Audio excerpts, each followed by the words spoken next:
Bonjour et bienvenue dans le nouvel épisode du podcast AWS en français. Dans cet épisode, nous allons parler du marché très spécifique de la publicité en ligne. Comment ça marche pour vous donner la meilleure pub au meilleur moment. Il y a beaucoup de gens techniques, dont moi je fais partie. On ne comprend pas toutes les subtilités de ce marché. Et nous parlerons des contraintes aussi que ces marchés, ces règles de fonctionnement mettent sur l'infrastructure informatique des acteurs et comment le cloud AWS évidemment peut aider à adresser ces challenges techniques. Et pour ce faire, j'ai le plaisir d'accueillir Stéphane Enten qui est CTO chez Addictive. Stéphane, merci d'être là. Avant de parler du métier d'Addictive et de votre utilisation d'AWS, est-ce que tu peux m'expliquer en termes peut-être faciles à comprendre, non techniques, comment ça marche le marché de la pub en ligne? Je vais sur un site web, disons Amazon.fr, et j'ai des pubs qui s'affichent. Qu'est-ce qui se passe derrière le capot ou en dessous du capot? Oui, alors bien sûr, c'est un mode complexe maintenant que j'essaie d'expliquer ça. En fait, ce qui se passe aujourd'hui, c'est que la pub, ça se vend et ça s'achète sur des places de marché. Des places de marché comme dans la finance, en temps réel, grosso modo. Et donc, ce qui se passe, c'est qu'à chaque fois qu'un site veut afficher une publicité, ce qu'il fait, c'est qu'il utilise une plateforme qui envoie la demande en fait à des acheteurs potentiels. En fait, ce sont des acheteurs de l'espace de publicité. Exactement. D'accord.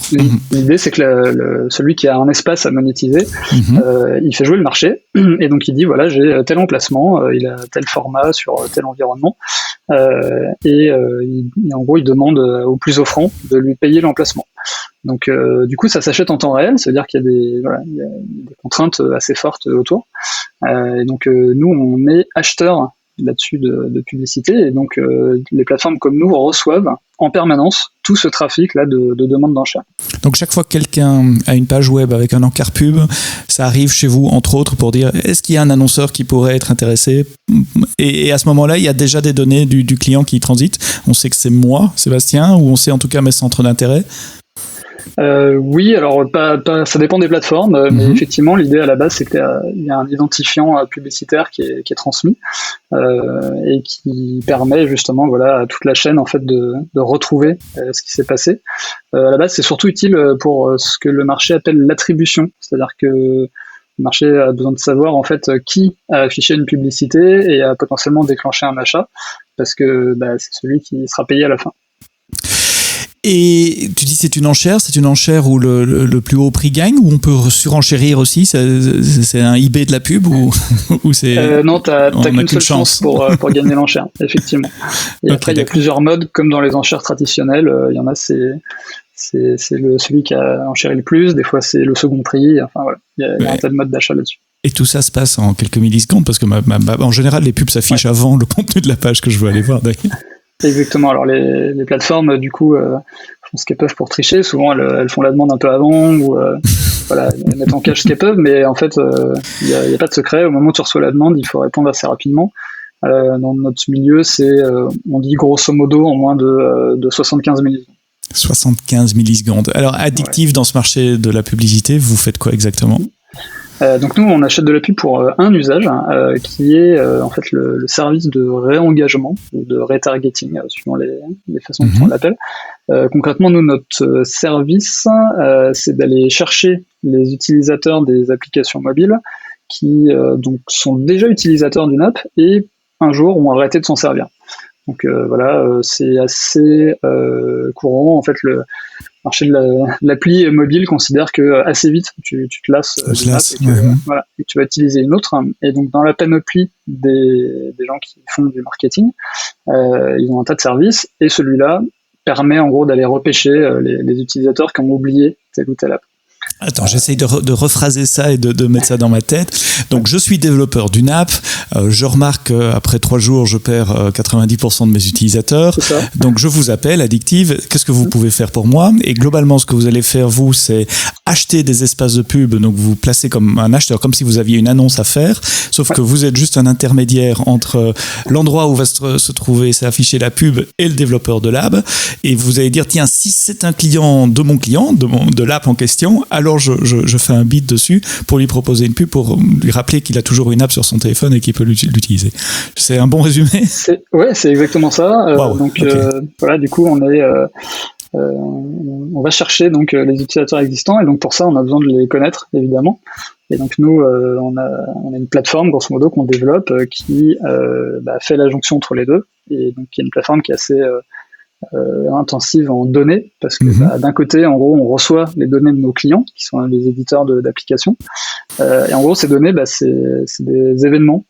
C'est un peu comme je sais pas, un outil d'analytique, quoi, grosso modo. On reçoit des événements liés à l'activité dans l'application, et en fonction de ça, du coup, on apprend à connaître les utilisateurs. Parfois, on arrive à prédire des choses aussi, quand ils vont arrêter, quand ils devraient avoir acheté et que finalement ils n'ont pas fait. Et donc ça nous permet de connaître les utilisateurs et du coup d'écouter entre guillemets le marché de la publicité dont je parlais. Et quand on les voit passer, si on a un budget d'un client, on va s'en servir pour le faire revenir. Alors, donc vous avez deux challenges parce que vous êtes acheteur d'espace publicitaire, donc tu dois répondre André en les 75 millisecondes et donner le meilleur prix, etc. pour essayer d'avoir l'espace. Et puis en même temps, vous avez cet énorme flux d'informations qui vient de vos clients sur leurs clients, c'est-à-dire les utilisateurs finaux, j'aime pas ce mot-là, end user, on va dire en anglais, c'est peut-être plus. Oui, parce que finaux, il y a cette double sens en français que j'aime pas. Donc les end users de l'autre côté, donc vous êtes au milieu, vous êtes pris en sandwich entre le flux de données qui arrive de chez vos clients et puis les demandes de bidding. Donc c'est quoi les challenges sur votre infrastructure ? Nous, c'est clairement la scalabilité en gros de tout ça, c'est-à-dire que, comme tu l'as dit, nous on est au milieu d'un écosystème et donc on peut pas forcément agir nous sur quand est-ce que le trafic va arriver. On dépend essentiellement de l'activité et de nos clients. Et en gros des annonceurs, et enfin en tout cas des applis qui se monétisent. Et donc on suit grosso modo le marché un petit peu de l'activité sur le net. Donc il y a des choses un peu saisonnières en fonction des apps, mais globalement on peut pas trop prédire si une appli va devenir extrêmement populaire, s'il y a un événement qui fait qu'on va recevoir plein d'events d'un coup. Donc nous c'est vraiment le scale de tout ça, c'est-à-dire le côté imprévisible et après ce qu'on appelle big data, c'est-à-dire en fait arriver à faire quelque chose avec toutes ces données. Donc scalabilité en fonction du succès ou non des apps de vos clients, et donc ça vous contrôlez absolument pas, et capacité d'analyse des données pour pouvoir bidder pour la bonne pub au bon endroit pour le bon client, le bon client final.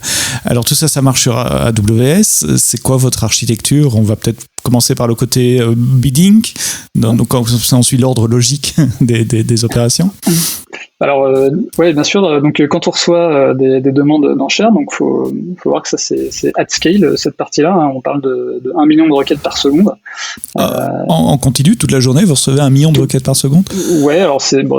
Évidemment, il y a des cycles. Ouais. Voilà, mais sur un marché mondialisé, effectivement, c'est à peu près ça. Donc ça c'est colossal. Et donc on a nous une infrastructure avec un bidder, donc un agent qui reçoit ces bid requests et qui doit savoir si il doit enchérir ou pas. Et en gros, lui, il dépend d'un tas de services back-end qui sont surtout orientés sur la partie prix et gestion des campagnes. C'est-à-dire que pour chaque bid request, en fait, on doit savoir si on doit enchérir et on doit savoir combien. Et donc, c'est-à-dire que nos back-end de pricing, ils doivent avoir déjà les données préparées en fait pour savoir quel prix on va payer pour tel utilisateur ou pour tel client, où on en est d'une campagne, parce que évidemment à ce scale en fait ça peut aller très vite de dépenser l'argent du client et donc il faut être en temps réel en fait, suivre un petit peu combien t'as dépensé. C'est très proche d'une architecture dans la finance finalement. Et donc en back-end t'as un tas d'API internes qui servent à contrôler ça, et surtout des data stores qui ont plein d'infos sur l'utilisateur, sur les budgets, sur la campagne. Et comme on doit répondre très vite, on essaie de limiter le calcul qui est fait à ce moment-là. Et donc il y a toute une partie justement génération des données qui elle n'est pas appelée en fait en synchrone, qui est tout un tas de systèmes en gros qui tournent en tâche de fond, de l'ETL, du streaming, etc. et qui prépare les données pour répondre. Ça va de données statiques, des compteurs, des choses comme ça, à des choses plus évoluées comme des modèles de prédiction pour le prix, ou le taux de clic, ou la probabilité qu'un utilisateur convertisse dans une app. Et donc ça, on entraîne nos modèles et on pré-remplit aussi pour ces API. Et donc quand elles en ont besoin, elles vont piocher dedans et tout est dispo. Donc le bidder reçoit, ou les bidders, je suppose qu'il y en a plusieurs, reçoivent 1 million d'appels par seconde. Ils vont pêcher des données, certaines sont précalculées, certaines sont au fil de l'eau. On va revenir sur les services AWS spécifiques que vous utilisez pour ça. Et de l'autre côté, vous recevez aussi des données sur les utilisateurs de vos clients, ceux qui font, enfin, quel genre de données vous recevez, enfin ça va dépendre des apps, tu vas me dire, et comment vous les ingérez et à quel volume. Ouais, donc de l'autre côté, on a effectivement un service d'analytics, mais qui est assez simple à ce niveau-là, parce que on reçoit en fait un payload plutôt léger et prévisible. Hein, c'est tout petit, quoi. C'est un message grosso modo avec un identifiant et une action. Et donc ça, en gros, on l'ingère en temps réel, donc dans des services de streaming. Nous, on est des gros utilisateurs de Kafka, notamment pour ça. Donc c'est des petits serveurs HTTP, pareil, qui doivent scaler. Donc c'est auto-scalé sur AWS, et qui nous remplissent justement une file de messages avec ces événements-là. Et après, ça va alimenter un tas de choses, des compteurs. Donc nous, on utilise par exemple Cassandra, pas mal. Pour la partie compteur, et ça va aussi être stocké sous forme de fichiers dans un data lake, que là c'est du S3. S3 avec, classique. Fichier parquet, etc. Que vous exploitez après, on y reviendra. Ok, donc ça c'est pour l'architecture à haut niveau, rentrons dans les détails. Côté bidding, est-ce que... Alors moi je veux dire naïf, je prendrais un application load balancer et une flotte d'instances, que ce soit EC2 ou des containers, c'est ce genre d'architecture-là que vous avez ? Oui, exactement. Alors ce service-là, pour le coup, c'est des instances, hein, c'est de l'EC2 dans des autoscale group, notamment parce que c'est plutôt CPU bound comme service. Hein, les leaders doivent calculer pas mal de choses, même s'ils dépendent donc de services back-end. Voilà. Mais donc c'est exactement ça. Il y a une petite particularité, c'est que on a été amené nous donc à faire nos propres load balancers. Pour plusieurs raisons. Nous, on a un trafic qui est un peu bizarre, hein, parce qu'en fait, on reçoit énormément de trafic réseau. En fait, on répond assez peu, parce que en fait, dans le protocole, on a le droit de répondre juste une en-tête HTTP pour dire ça m'intéresse pas.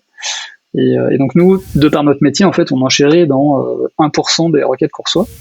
Et donc du coup, on a voulu optimiser cette partie-là et la partie pré-filtrage, grosso modo. Donc instrumentaliser le load balancer pour en fait filtrer une bonne partie du trafic à cet endroit-là. Et donc ça, c'est des machines aussi sur EC2, assez costauds. Elles sont peu nombreuses, mais elles prennent beaucoup de requêtes par seconde et de paquets surtout par seconde. Voilà, c'est du HA proxy, hein, c'est de l'open source avec du code maison en Go en backend. Quel était le problème avec les ALB, enfin, ou la chose que les ALB ne font pas? Alors, évidemment, instrumentaliser, oui, il n'y a pas moyen d'aller mettre de la business logic sur le routage là. Nous, notre démarche, c'est vraiment de dire, on est une petite équipe, on prend les services managés parce qu'ils nous font gagner du temps, et en fait, quand il y a un verrou ou quelque chose en fait qu'on aurait besoin de faire, là, on se pose la question d'internaliser le service. Et là, du coup, on s'est dit que c'était probablement un bon endroit en fait pour aller optimiser le trafic qu'on reçoit. Il y a une optimisation financière aussi, évidemment, parce que avec les ELB ou les ALB, il y a une dimension de facturation qui est du coup sur le trafic qui va vers le back-end.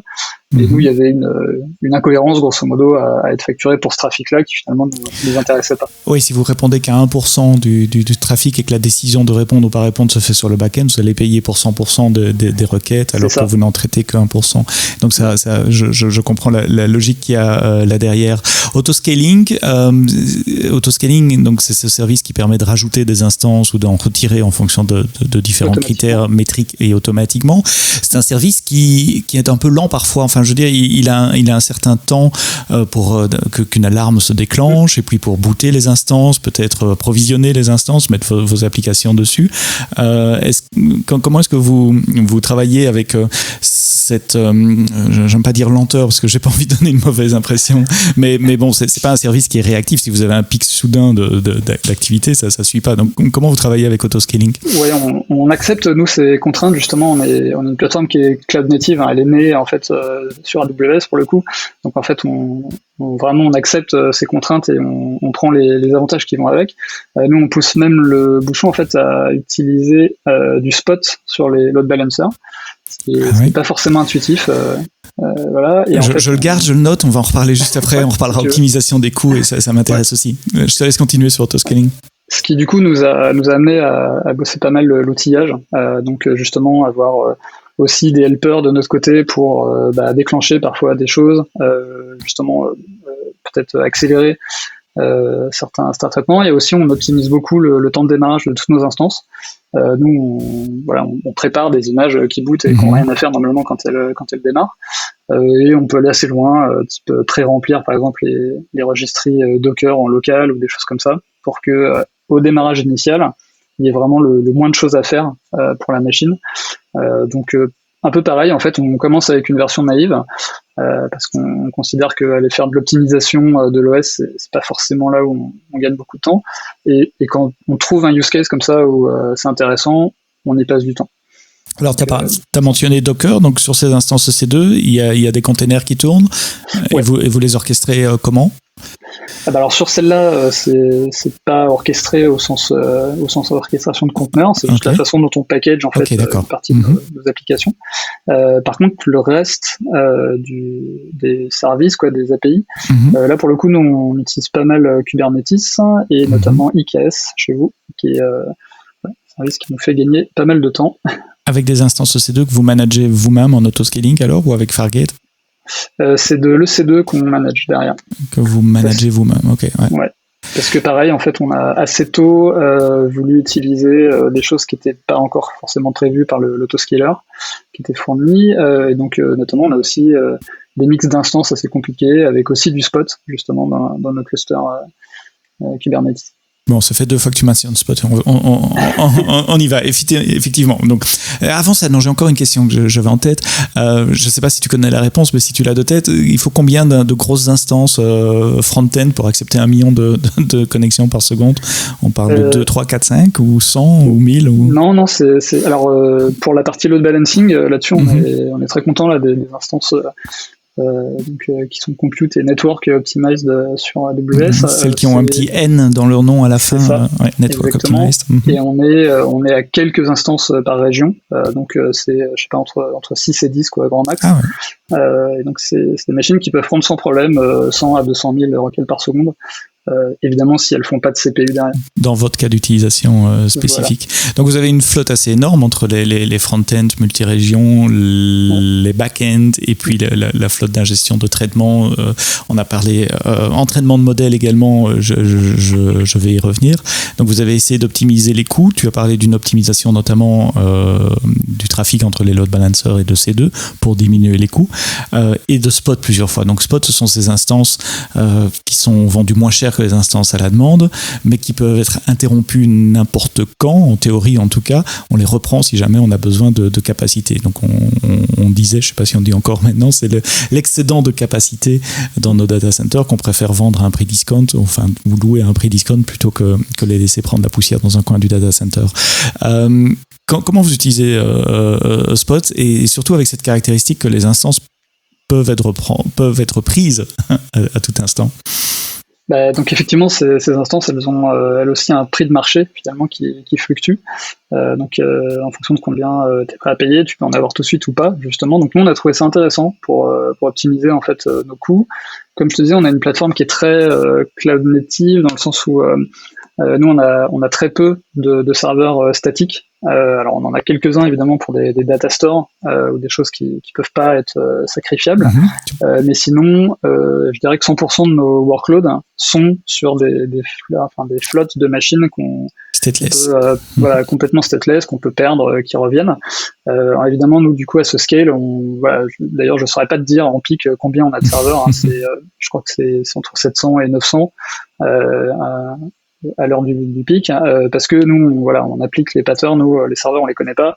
On va pas se connecter dessus, en fait, pour aller faire des modifications. Donc, on pilote à un niveau un petit peu en arrière, où les leviers qu'on a justement, c'est choisir les bons types d'instances, c'est les payer le moins cher possible, et du coup accepter effectivement aussi les contraintes. Donc en Spot, il y a un signal qui vient quand vous allez les reprendre.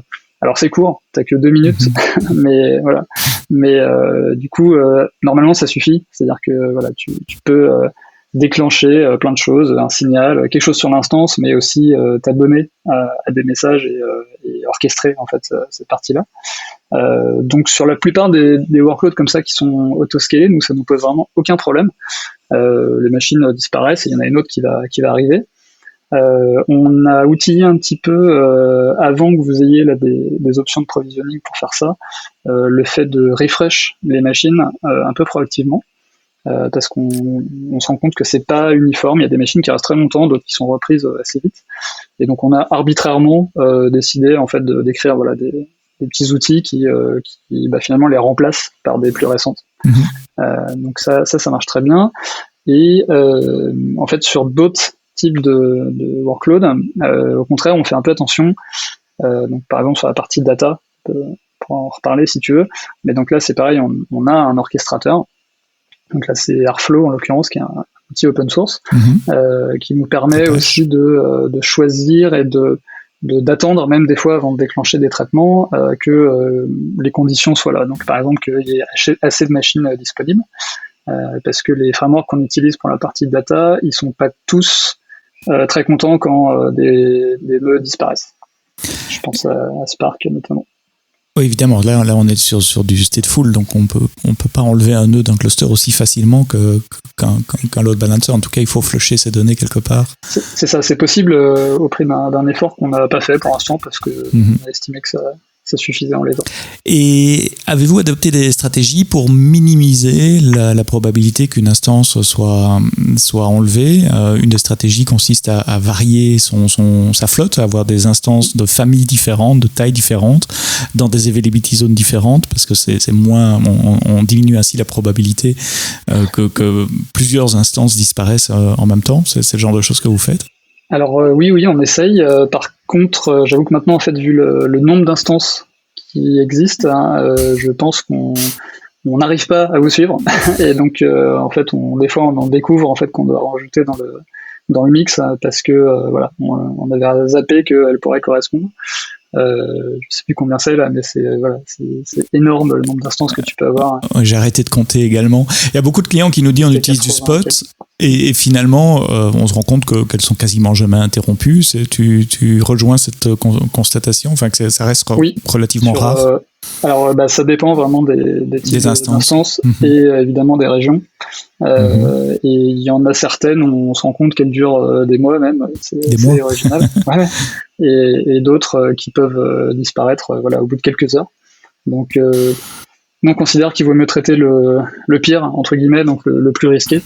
Et puis à la limite c'est pas grave s'il y en a une qu'on a rafraîchi trop tôt.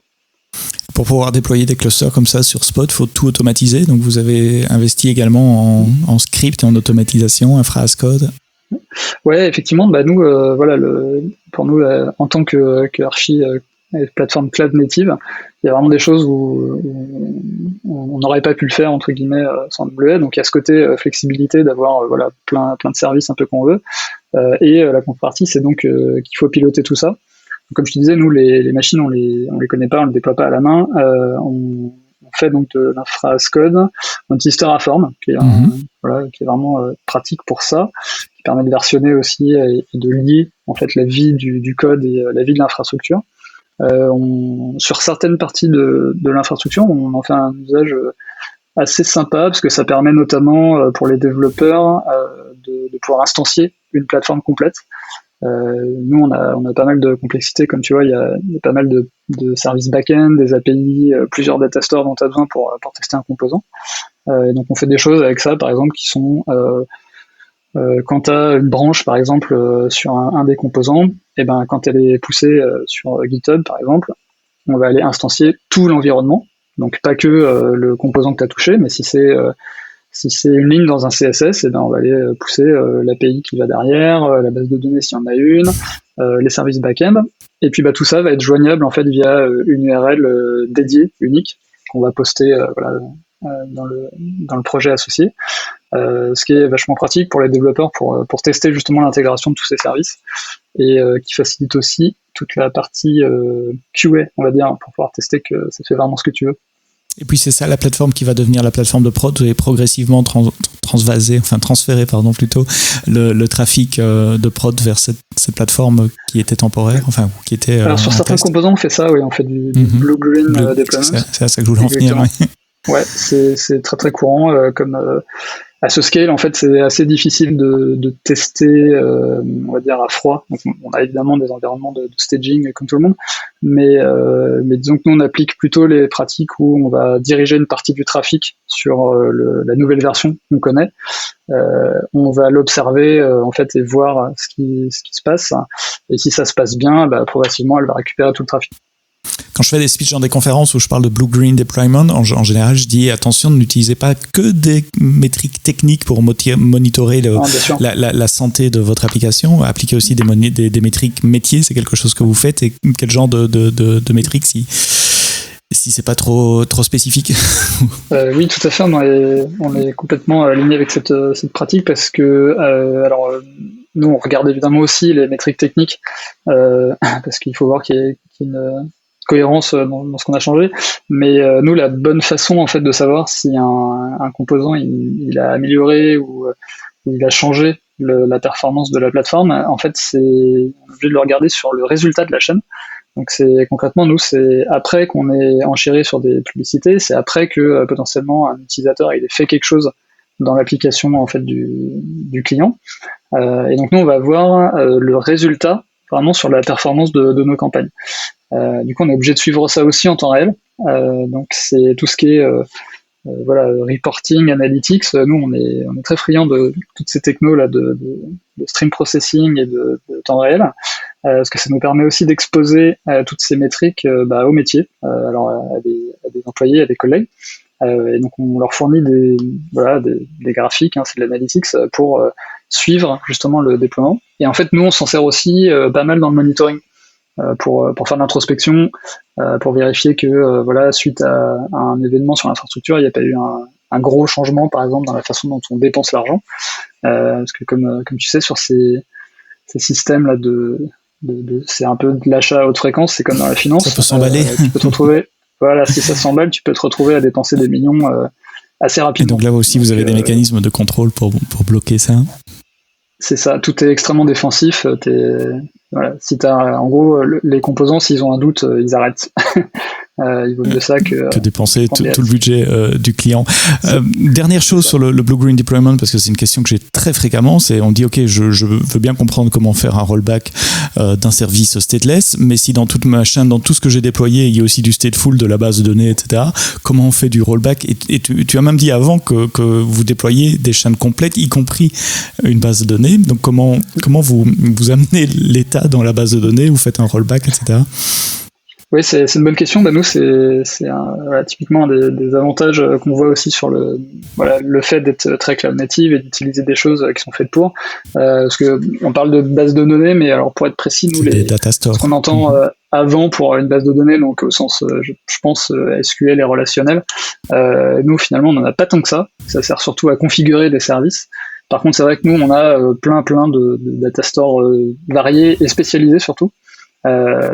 Soit pour des compteurs, donc typiquement Cassandra ou autre, soit pour de l'analytique. Donc nous on utilise Druid, qui est un autre outil open source. Et en fait, la plupart de ces systèmes modernes, ils ont une particularité, c'est que en fait souvent c'est surtout des systèmes qui indexent des données qui sont ailleurs. Et donc dans le métier du big data, en fait, on fait beaucoup de backfill, ce qu'on appelle. C'est-à-dire qu'on va aller reprendre tous nos logs qu'on a écrits là sur S3. On va les parcourir et on va faire la même chose qu'on fait en temps réel, mais sur le passé. Et donc on va pouvoir re-remplir toutes ces données. C'est aussi comme ça, par exemple, qu'on bouche des trous dans les calculs. C'est ce qui permet aussi d'être résilient si t'as pas reçu toutes les données qu'il te fallait, c'est pas grave, tu pourras le remplir plus tard. La plupart des systèmes de log et de billing, par exemple, font ça. C'est pour ça que tu vois souvent sur des services un petit graphe qui va te dire attention, ça s'est estimé. Et puis quand tu as passé la journée, par exemple, là on va te dire c'est bon, là on est sûr qu'on a reçu tous les logs. Bah voilà, donc nous on fait un petit peu la même chose, on sait remplir des données qui sont stockées ailleurs. Est-ce que je peux dire que c'est similaire à cette bonne vieille technique du transaction log qu'on avait dans des bases de données relationnelles? L'idée, c'est de garder un journal des transactions et on va rejouer toutes les transactions pour recréer l'état à un moment donné. Exactement. Ok, d'accord. Il y a plein de systèmes modernes qui sont basés d'ailleurs là-dessus, sur les logs des transactions, pour générer des événements. Donc oui, bien sûr, c'est important. Et nous, on est...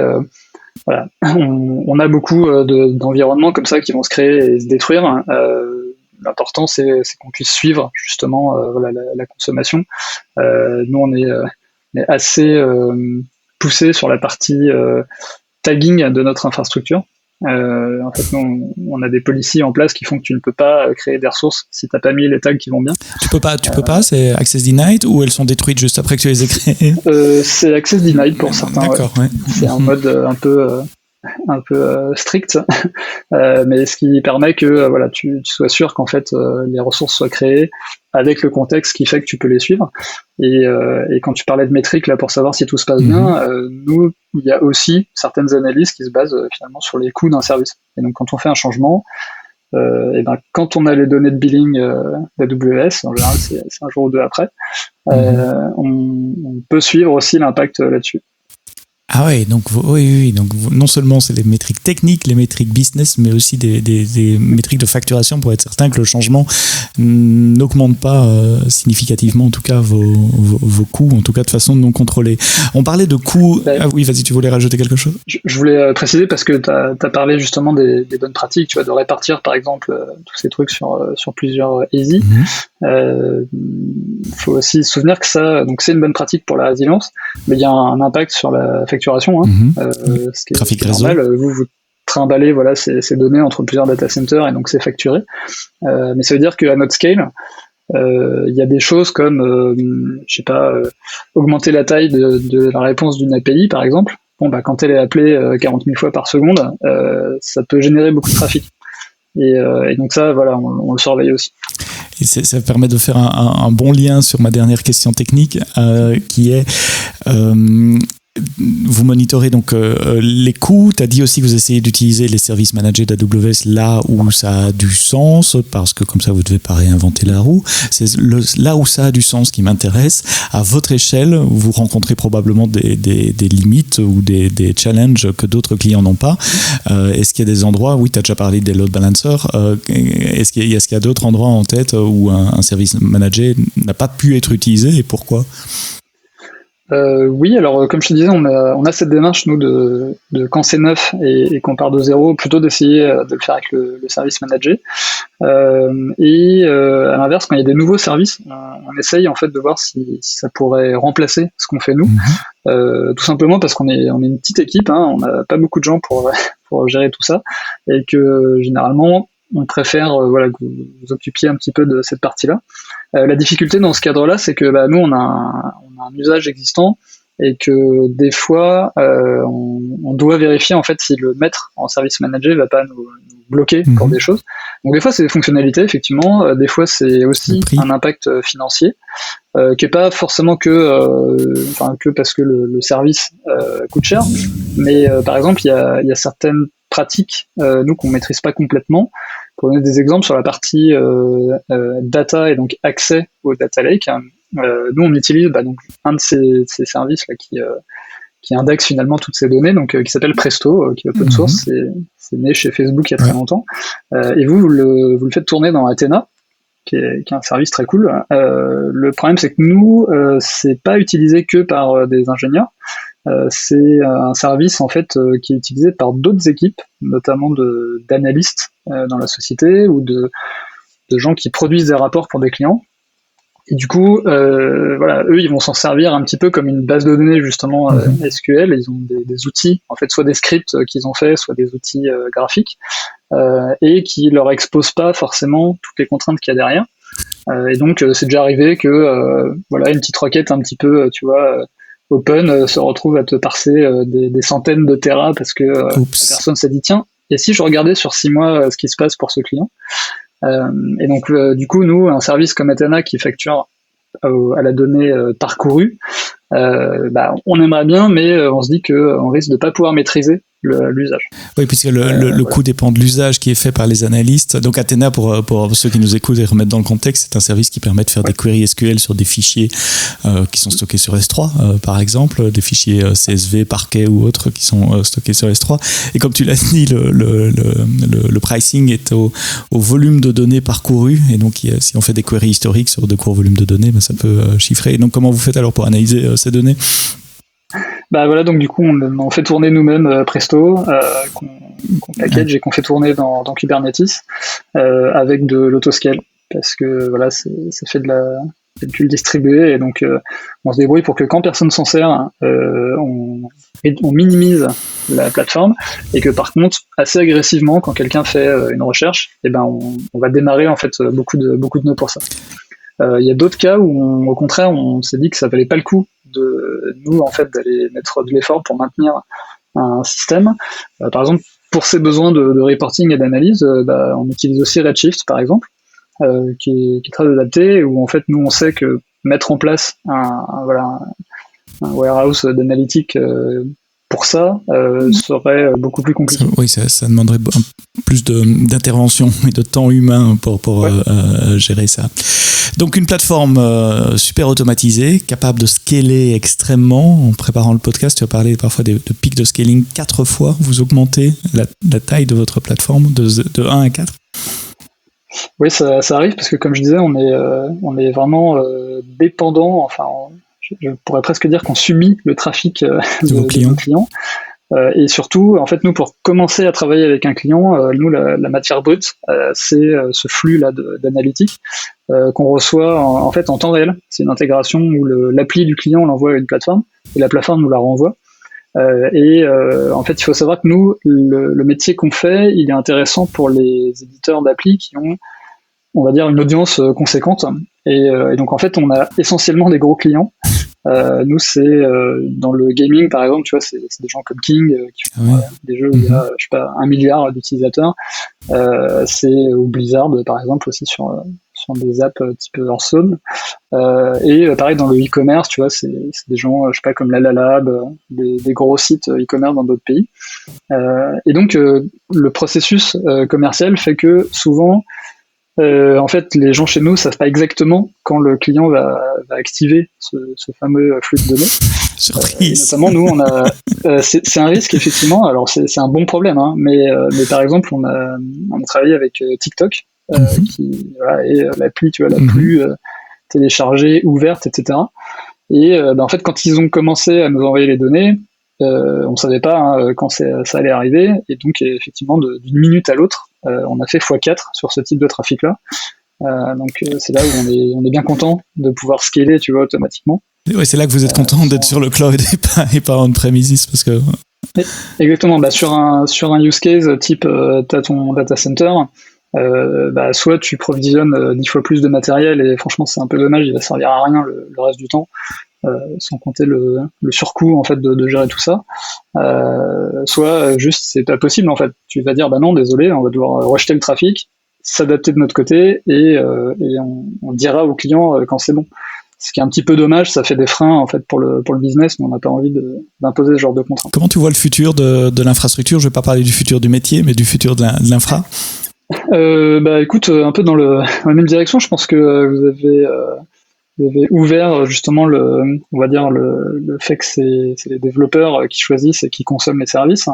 Moi j'aime bien tout le move qu'il y a eu après sur le serverless. Alors j'aime pas le mot parce qu'il pour nous il est compréhensible, mais je pense qu'il induit un petit peu en erreur les gens qui le pratiquent. Mais en tout cas, je trouve que toute cette mouvance de pouvoir permettre à des gens de moins en moins techniques et experts de pouvoir manipuler des systèmes. Tu vois, l'état de l'après, c'est tout ce qui est no-code, par exemple. Je trouve que c'est vachement bien, en fait. Ça permet de prototyper rapidement, et ça permet à des gens du métier de pouvoir maqueter et prototyper ce qu'ils font.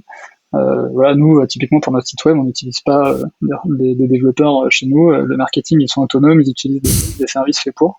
Et je trouve que c'est pas mal du tout. Ça permet de se concentrer là-dessus et on va dire, d'investir le temps qu'il faut après quand tu as besoin de refaire quelque chose toi-même. Donc se concentrer, donc ça j'aime. Donc se concentrer sur son métier, sur ses capacités, et puis laisser la plomberie, comme je dis toujours, l'infrastructure et les trucs répétitifs et automatisables aux autres. Exactement. La difficulté, c'est que en fait, il reste des domaines et des métiers où en fait, tu as besoin d'aller faire ces optimisations.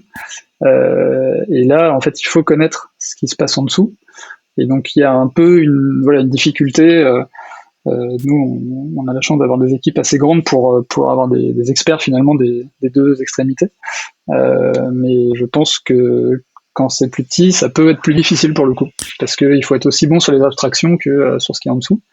Alors moi voilà, ça fait plus de 20 ans que je fais de l'informatique, de l'Unix, etc. Donc j'ai eu la chance de voir quand on n'avait pas toutes ces choses qui marchent toutes seules. Mais je me dis que voilà, c'est aussi une difficulté finalement. Toutes ces abstractions, on le voit pour les développeurs qui sortent maintenant en fait de formation. Qui n'ont pas nécessairement dû souffrir avec VI et Make pour compiler sur du Unix il y a quelque temps. C'est ça. Stéphane Enten, CTO chez Addictive. Merci Stéphane pour tes éclairages, pour nous avoir expliqué comment fonctionne le marché de la publicité en ligne et le métier très spécifique que vous faites de réengagement. J'ai noté le nom en français, le retargeting en anglais, des challenges techniques que ça implique et comment vous y répondez avec le cloud AWS. Merci d'être resté jusqu'au bout de ce podcast AWS en français. Faites-nous part de vos feedbacks, de vos commentaires comme d'habitude sur les réseaux sociaux, notamment mon Twitter, Sebsto, SEBSTO. À très bientôt pour un prochain épisode. Et d'ici là, quoi que vous codiez, codez-le bien.